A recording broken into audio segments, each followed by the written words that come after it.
الحمد لله وحده والصلاة والسلام على من لا نبي بعده لا رسالة بعد رسالته ولا نبوة بعد نبوته ولا شريعة بعد شريعته ولا كتاب بعد كتابه.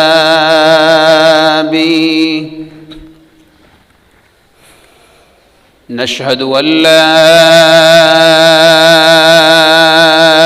إله إلا الله،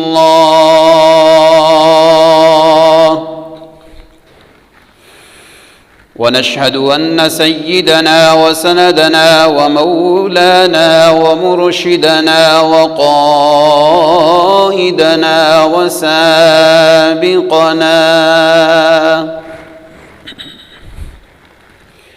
وأخشانا وأتقانا وأحسبنا وأشرفنا وأعلمنا محمدًا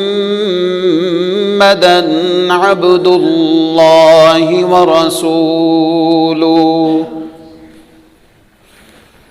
صلى الله عليه وسلم وكرم ونور وشرف وعظم وبارك عليه وعلى جميع إخوانه من النبيين والمرسلين وعلى زوجاته أمهات المؤمنين التقيات الصالحات العابدات القانتات الخاشعات وعلى آله الطيبين الطاهرين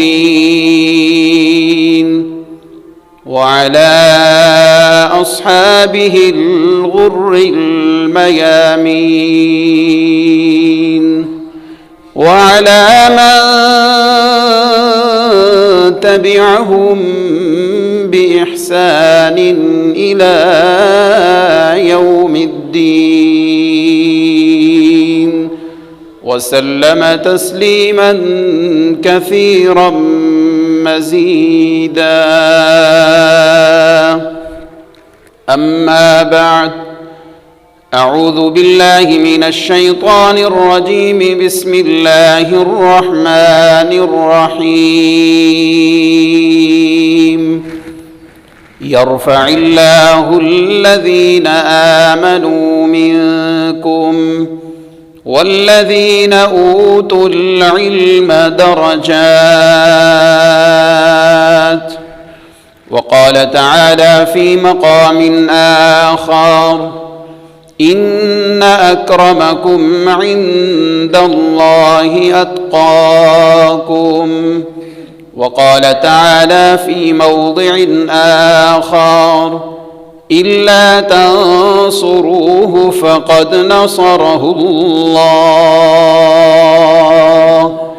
إذ أخرجه الذين كفروا ثاني اثنين إذ هما في الغار إذ يقول لصاحبه لا تحزن إن الله معنا.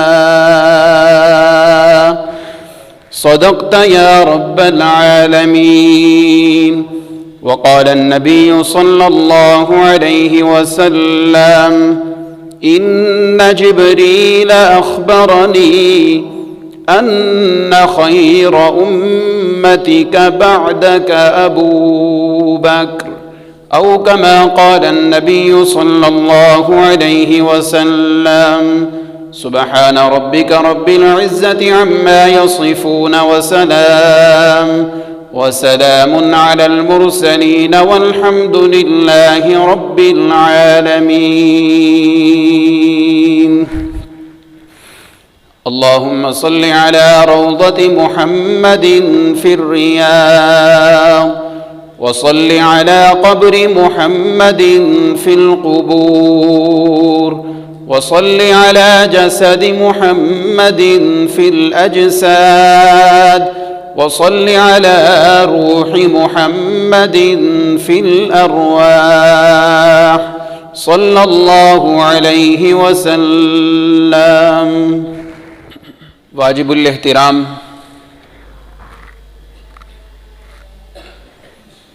معززین مکرمین محترمین سامعین، السلام علیکم ورحمۃ اللہ تعالی وبرکاتہ.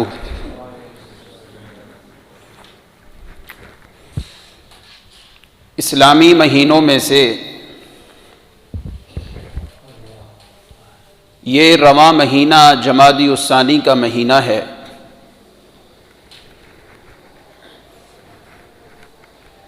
اس مہینہ میں خلیفۃ المسلمین یار غار و یار مزار حضرت سیدنا صدیق اکبر رضی اللہ عنہ کی وفات کا دن آتا ہے. 22 جمادی الثانی بروز منگل حضرت صدیق اکبر رضی اللہ عنہ نبی کریم صلی اللہ علیہ وسلم کی وفات طیبہ کی 2 سال بعد رحلت کا دن ہے. 22 جمادی الثانی کو صدیق اکبر اس دار فانی سے رحلت فرما کر دار بقا کی طرف تشریف لے گئے. اسی مناسبت سے جب یہ مہینہ آتا ہے، ہر مسجد کا خطیب، ہر مقرر، ہر جلسے اور ہر اجتماع میں فضائل و مناقب سیدنا صدیق اکبر رضی اللہ عنہ بیان کیے جاتے ہیں. اسی مناسبت سے حصول برکت اور تحصیل سعادت کے لیے میں بھی اپنا نام ان لوگوں میں شامل کروانے کے لیے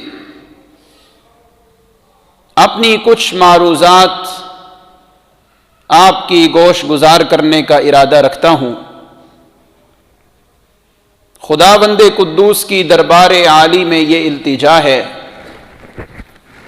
اللہ صحیح شرح صدر فرما کر مجھے بیان کی توفیق اور پھر اس کے بعد ہم سب کو کہنے سننے سے زیادہ توفیق عمل نصیب فرما کر اس سب بیان کو ہمارے لیے سرمایہ افتخار بنا دے. عزیزان محترم، اہل السنت والجماعت کا یہ عقیدہ ہے تمام دنوں میں افضل دن، افضل الایام وہ یوم الجمعہ، جمعے کا دن ہے. تمام راتوں کا تقابل کیا جائے تو افضل اللیالی وہ لیلۃ القدر ہے.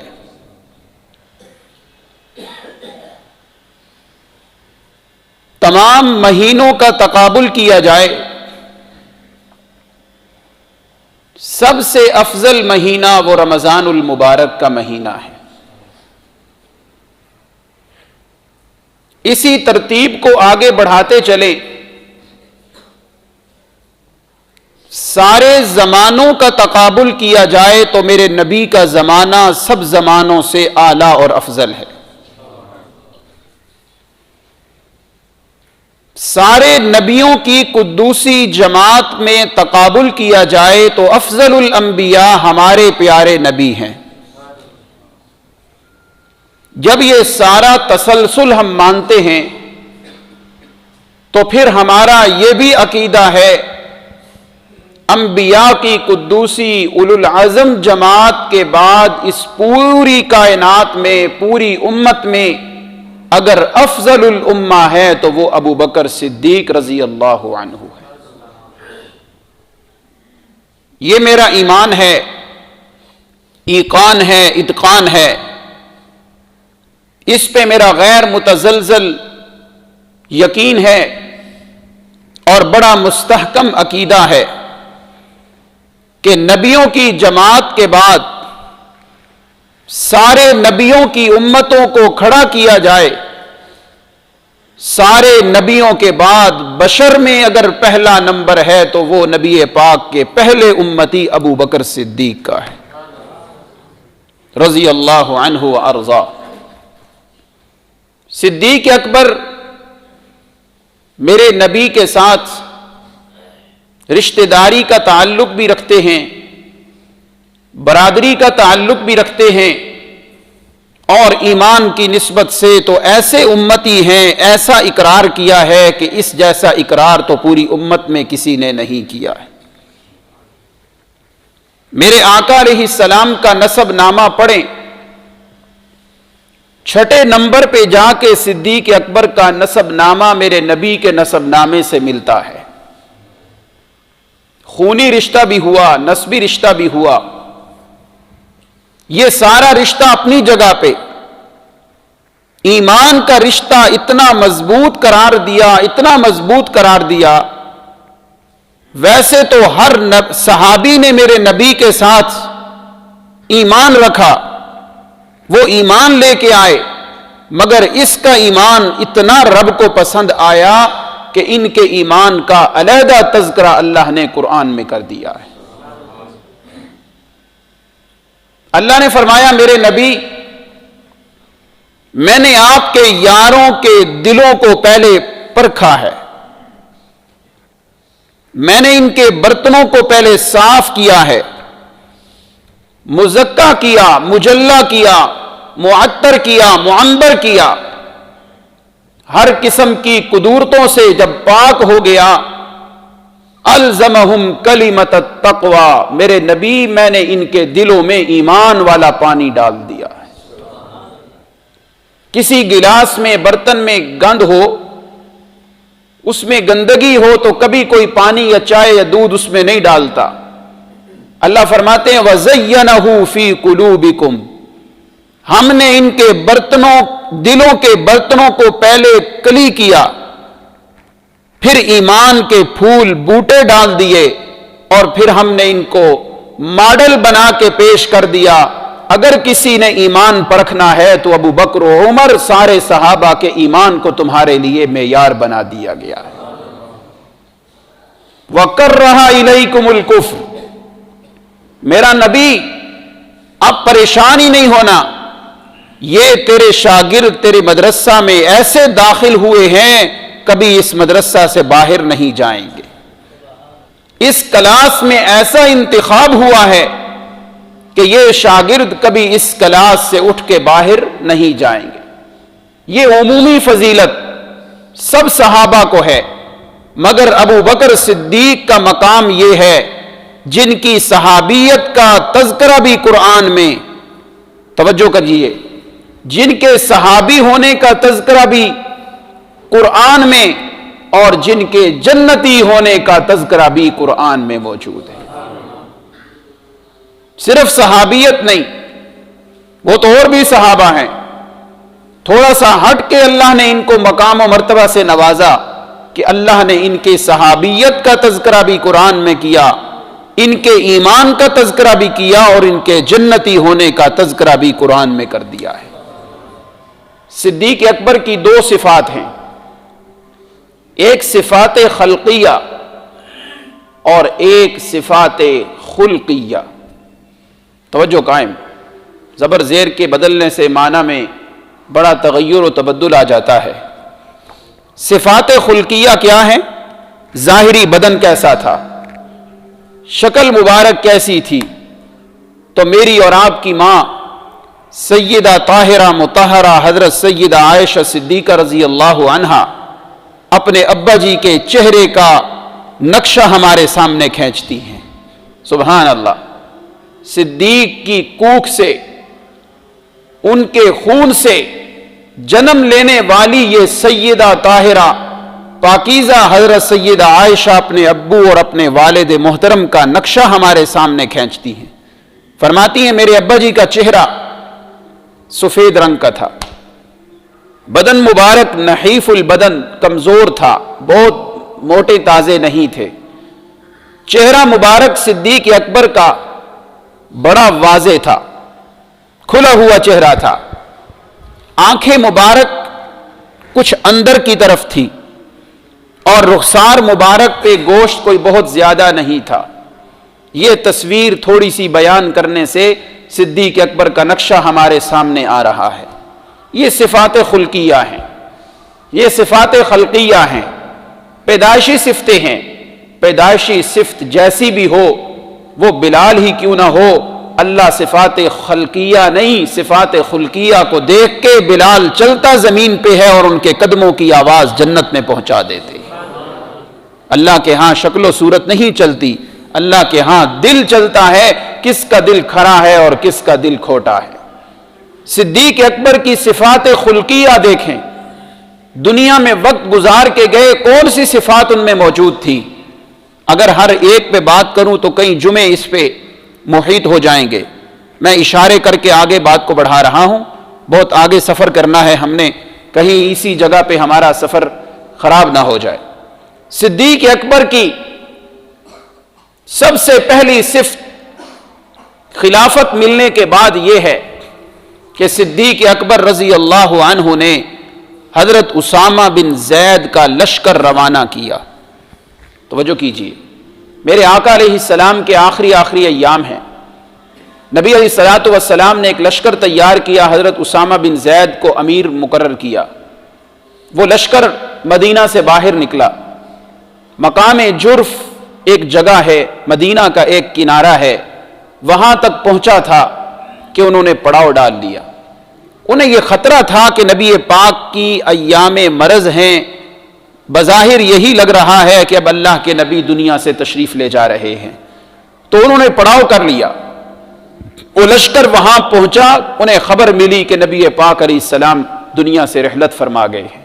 میرے طالب علم بھائی بیٹھے ہیں، آج آپ کے کمرے دارالتوحید میں ہیں، تم یہاں رہتے ہو. کوئی کہتا ہے میری کھڑکی سے مسجد نظر آتی ہے، میری کھڑکی سے فلاں جگہ نظر آتی ہے. میں وہ خوش قسمت انسان ہوں، اللہ کے فضل سے یہ میرے ماں باپ کی دعائیں ہیں، میں اس قابل نہیں تھا. مدینہ منورہ میں جہاں میرا کمرہ تھا یونیورسٹی میں، اس کی کھڑکی سے اللہ کے فضل سے یہ مقام جرف میں روزانہ اپنی آنکھوں سے دیکھا کرتا تھا. اور یہ وہی مقام جرف ہے جہاں دجال داخل ہونے کی کوشش کرے گا اور فرشتے اسے دھکا دے کے باہر نکال دیں گے. یہ مدینہ منورہ میں اللہ کے فضل سے سعادتیں ہمیں نصیب ہوئیں. توجہ کیجئے، وہ لشکر واپس آیا، میرے آقا کی تجہیز و تکفین کا وقت آیا، اس سارے عمل میں شریک ہوا. پھر صدیق اکبر جب خلیفہ بنے، صدیق اکبر نے یہ نہیں کہا پہلے میں اپنی منواتا ہوں پھر پچھلے کام کریں گے. آج تو وہی وزیر اعظم بنتا ہے، نام ریاست مدینہ، اور پچھلے کام اسی طرح بگڑے پڑے ہیں، اپنی چلانی شروع کر دی. آج ریاست مدینہ کا نام لینے والے صدیق اکبر جب خلیفہ بنے، انہوں نے پہلے پچھلے کاموں کو آگے بڑھایا، پھر اپنی باتوں کو آگے کیا.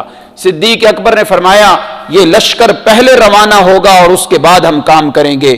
حضرت اسامہ بن زید کا لشکر روانہ کیا، یہ ان کا پہلا نیک عمل تھا. دوسرے نمبر پہ صدیق اکبر رضی اللہ عنہ نے مرتدین کے ساتھ لڑائی کی، جنہوں نے قتال زکوٰۃ کا انکار کر دیا. نبی علیہ السلام کی نبوت کا کچھ لوگوں نے انکار کیا. صدیق اکبر نے اس جنگ کو شروع کر کے مرتدین اور ختم نبوت کے انکاریوں کو ایسا سبق سکھلایا کہ آج تک جتنے بھی منکرین ختم نبوت آئے ہیں ان سب کو وہ انجام یاد رہا. یہ دوسرا عمل تھا صدیق اکبر کا. تیسرے نمبر پہ صدیق اکبر کا بہترین عمل وہ یہ کہ قرآن مجید کو جمع کیا. پہلے قرآن جمع نہیں تھا، کسی کے سینے پہ، کسی نے یاد کیا تو پتھر پہ لکھ دیا، کسی نے کھجور کی چھال پہ لکھ دیا. حضرت صدیق اکبر نے قرآن مجید کو ایک مصحف میں جمع فرمایا اور اس امت پہ احسان عظیم کر کے چلے گئے. کہو سبحان اللہ. اس کے بعد چوتھے نمبر پہ صدیق اکبر کے کاموں میں سے ایک بڑا کام یہ ہے کہ صدیق اکبر نے اپنے زمانے میں فتوحات شروع کی، جنگوں کا سلسلہ شروع کیا، شام کے علاقے میں اور کئی علاقوں میں اس کام کو شروع صدیق اکبر نے کیا، اور اس کام کو آگے بڑھایا تو عمر فاروق رضی اللہ عنہ نے بڑھا دیا۔ کہو سبحان اللہ۔ یہ تھوڑا سا تعارف کروا رہا تھا۔ اب آئیے، صدیق اکبر رضی اللہ عنہ کے فضائل قرآن و حدیث میں اتنے زیادہ ہیں، ہم مطالعہ کریں تو کہنا پڑتا ہے واہ صدیق، ایک تیری شخصیت پر قرآن کے اوراق بھی بھرے ہیں اور حدیث کے اوراق بھی تیرے فضائل میں بھرے ہوئے ہیں۔ اللہ ہمیں صدیق اکبر سے صحیح عقیدت نصیب فرمائے۔ اللہ اکبر۔ قرآن مجید اس شخصیت کا یوں تذکرہ کرتا ہے، اعوذ باللہ من الشیطان الرجیم الا تنصروه فقد نصره اللہ اذ اخرجه الذین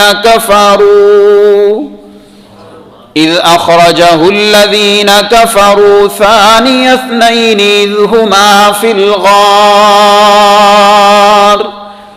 اذ یقول لصاحبہ لا تحزن ان اللہ معنا۔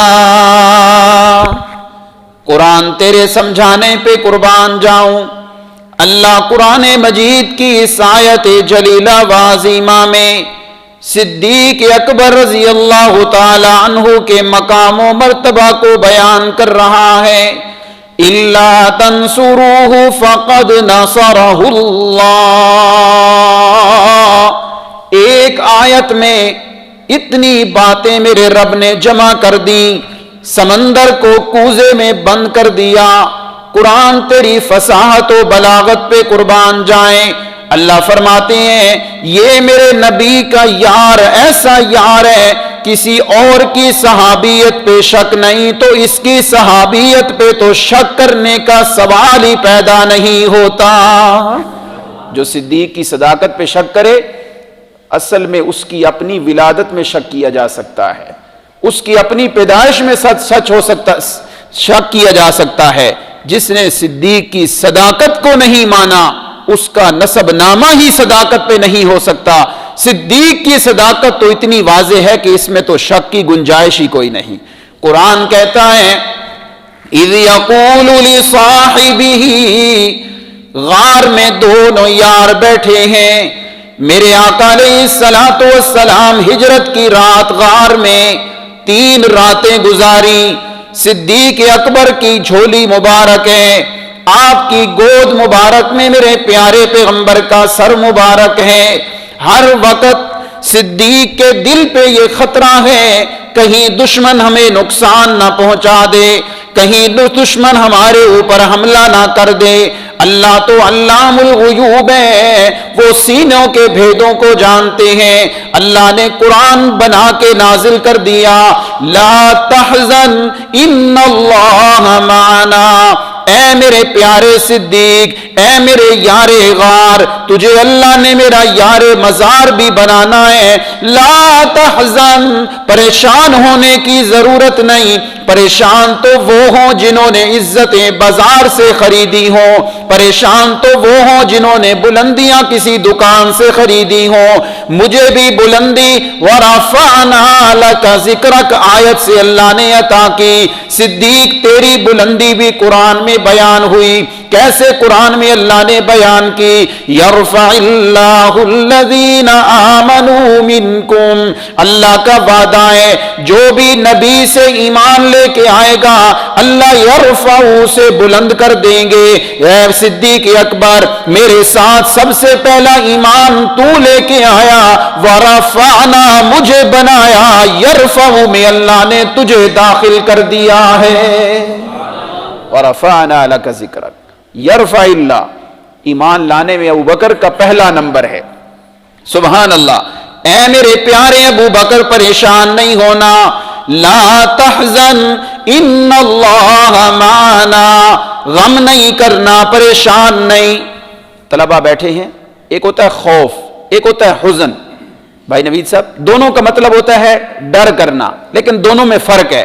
خوف ہوتا ہے اپنی جان کا اور حزن ہوتا ہے دوسری جان کا۔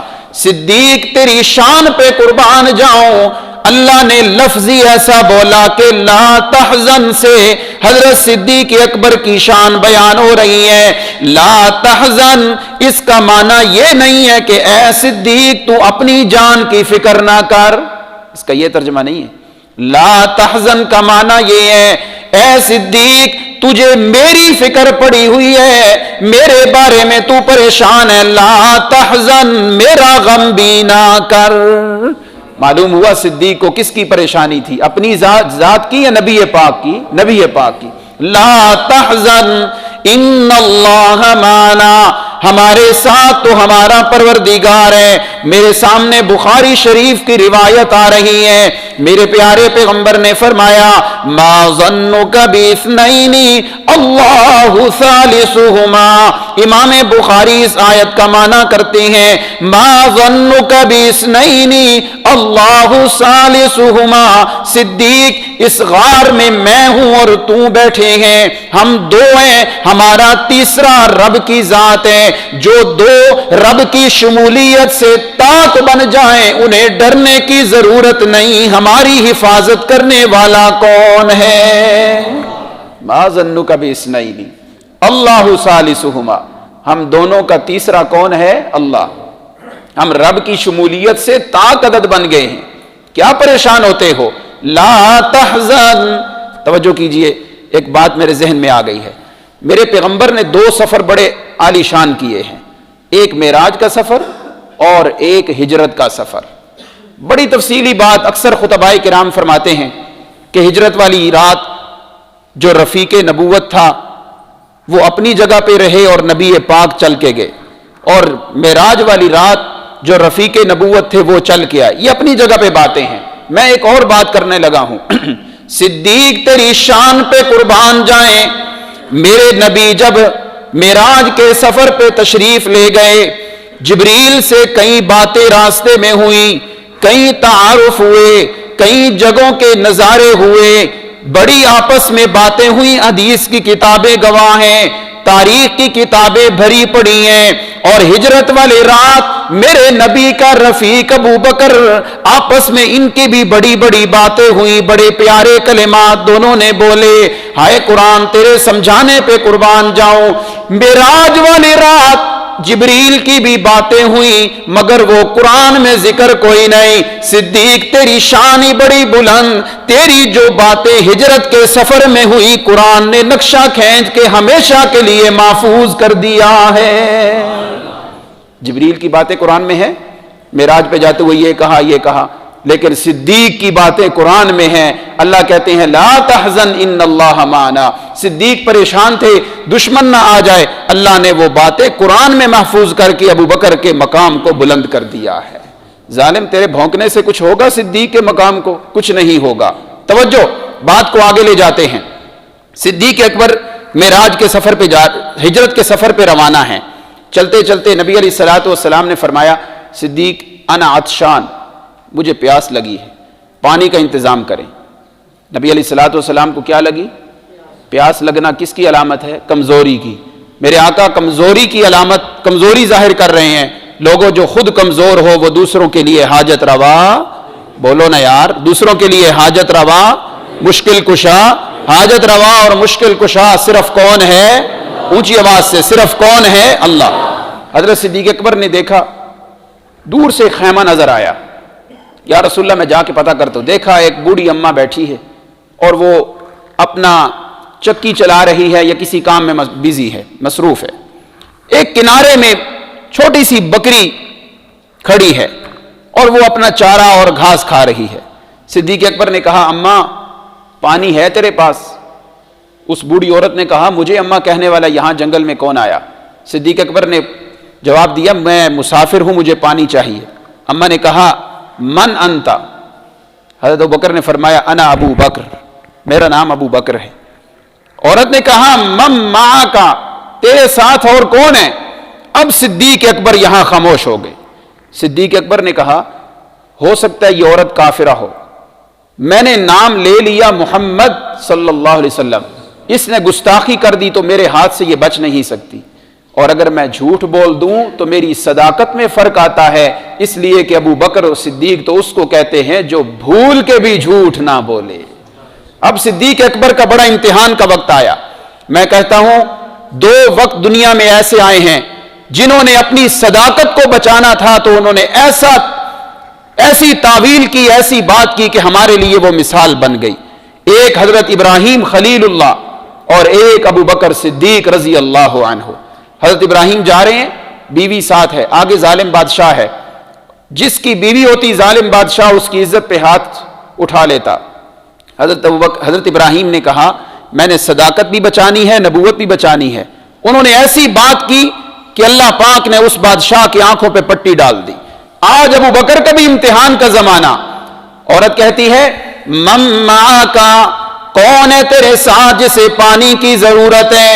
حضرت صدیق اکبر نے سوچا اگر میں نام لیتا ہوں تو میرے نبی کی جان کو خطرہ ہے، اور اگر میں بات غلط کرتا ہوں تو میری صداقت کو خطرہ ہے۔ جب اللہ کی رحمتیں ہونے لگیں اللہ پھر انسان کو عقل بھی بڑی اونچی عطا کر دیتے ہیں۔ صدیق اکبر نے جواب دیا رجل یہدینی السبیل، اما میرے ساتھ ایک ایسا کائنات اندھیروں میں جب ڈوب چکی تھی اللہ نے اس بندے کو بھیج کے ہمارے لیے جنت کا راستہ آسان کر دیا ہے۔ رجل یہدینی السبیل، ایسا بندہ میرے ساتھ اللہ نے بھیجا ہے، ہمارا راستہ اندھیروں میں تھا، وہ نبی آئے ان کے چہروں کو دیکھا تو ہمارا جنت کا راستہ منور ہو گیا۔ یہ صدیق اکبر کی شان ہے۔ میرے نبی کا تعارف کیسا کروا رہے ہیں؟ میرا تعلق ہے اشاعت التوحید و سنہ سے، مجھے بڑا فخر ہے۔ اگر جائز ہوتا نا تو میں وصیت کرتا مجھے تو کفن بھی جماعت کے پرچم میں دیا جائے، لیکن یہ بالکل بدعت اور غلط ہے۔ کفن دینا سفید کپڑوں میں سنت ہے، لیکن میں اپنی محبت کا اظہار کر رہا ہوں۔ ہمیں جہاں موقع ملے ہم مسئلہ نکال کے اللہ کی توحید بیان کر دیتے ہیں۔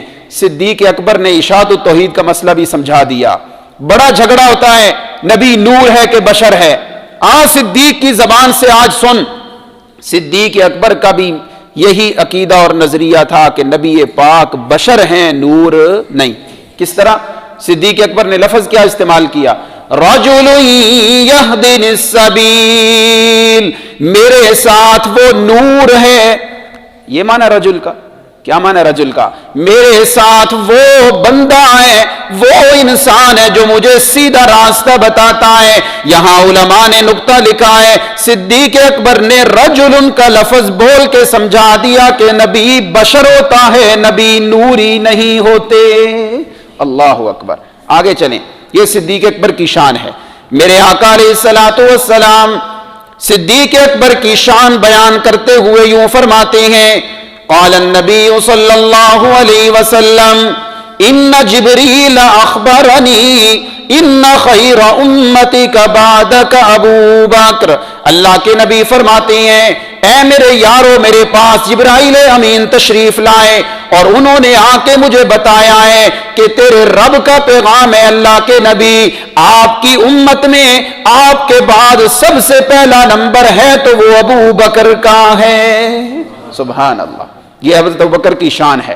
اور قرآن سے بھی یہاں ساتھ ملا لیں، یرفع اللہ الذین آمنوا منکم والذین اوتوا العلم درجات۔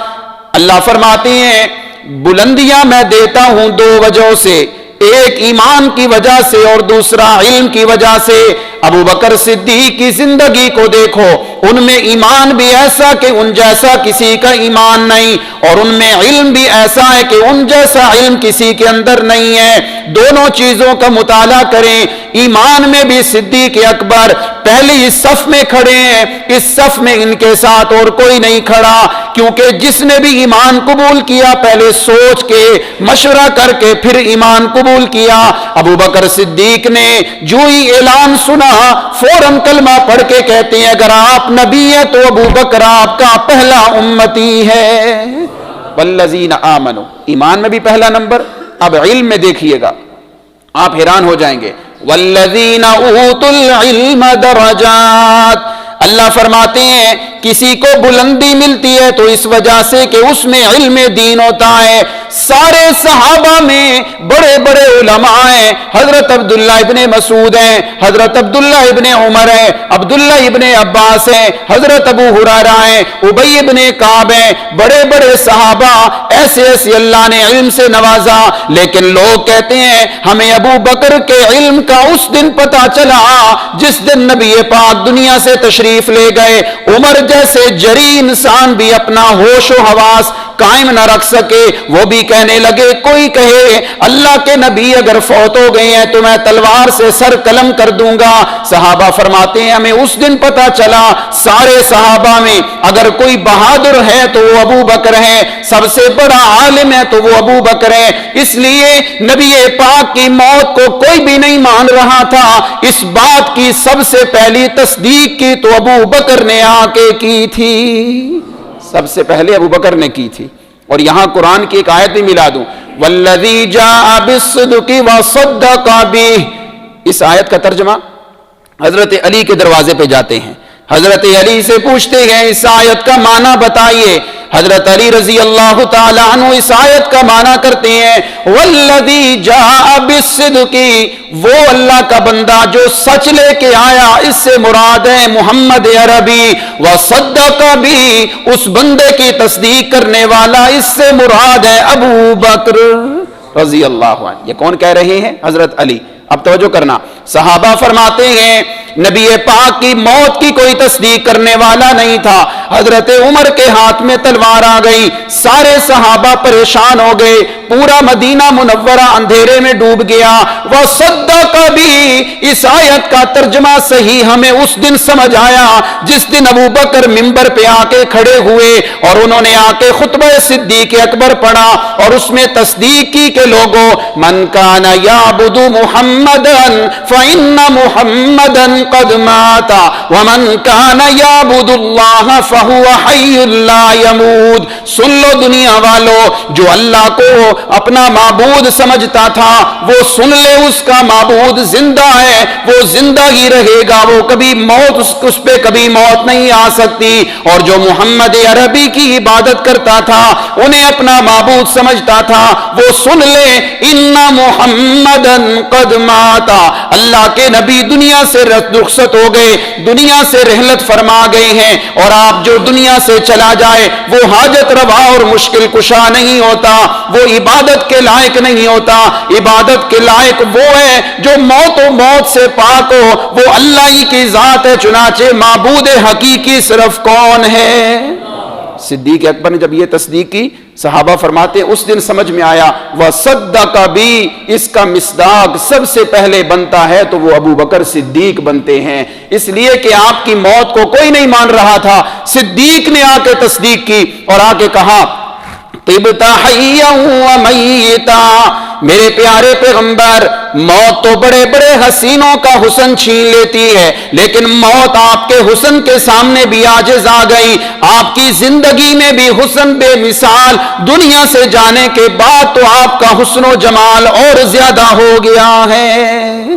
یہ صدیق اکبر تصدیق کر رہے ہیں. وصدق بھی, قرآن کہتا ہے سچ لے کے آنے والا بندہ اللہ کا کون ہے؟ محمد عربی. وصدق بھی, ان کی تصدیق کرنے والا سب سے پہلے کون ہے؟ ابو بکر صدیق رضی اللہ عنہ. ایک حدیث اور سنا کے بات مکمل کرتا ہوں. ایک عورت آئی میرے پیارے نبی کی خدمت میں, آ کے عرض کرتی اللہ کے پیغمبر میں نے آپ سے کوئی مسئلہ پوچھنا ہے. آپ نے فرمایا پھر کسی ٹائم آ جانا, ابھی نہیں.